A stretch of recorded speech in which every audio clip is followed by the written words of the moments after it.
Hello বন্ধুরা, আমার প্রথম একটি ব্লগে তোমাদের সবাইকে স্বাগত জানাই।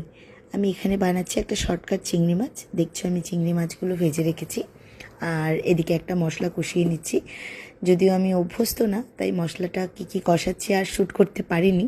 তো এখানে আমি নিয়ে নিয়েছি দুটো পেঁয়াজ, কয়েক কোয়া রসুন, আর সামান্য একটু আদা, আর নিয়ে নিয়েছি ড্রাই কোকোনাটের প্যাকেটটা আমি রাখি, তো সবটা আমি কষিয়ে নিচ্ছি।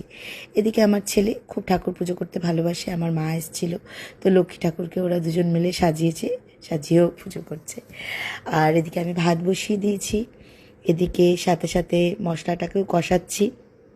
ওই যে বললাম, শর্টকাট চিংড়ি মাছের মালাইকারি, আর নারকেল দুধ পরে দিতে হবে, ওই আর অপেক্ষা করিনি, সব একসাথে মশলা পেস্ট করে বসিয়ে দিয়েছি। ও আচ্ছা, একটু এলাচ ফোড়ন দিয়েছিলাম। আর এখন মশলাটা কষে গেছে, তেলটা উঠে এসেছিলো, তাই একটু জল দিয়ে দিলাম। জলটা ফোটা অবধি অপেক্ষা করি। তো আজকে তো আমি শর্টকাট বানাচ্ছি, পরে কোনো দিন ভালো করে চিংড়ি মাছের মালাইকারির ভিডিও আপলোড করব। জলটা ফুটে গেল। জলটা ফুটে যাওয়ার সাথে সাথে আমি এখন চিংড়ি মাছগুলো অ্যাড করে দিচ্ছি, সাথে অ্যাড করছি কিছু কাঁচা লঙ্কা। পরে আবার দেখা হবে অন্য একটি নতুন ব্লগে। Bye bye.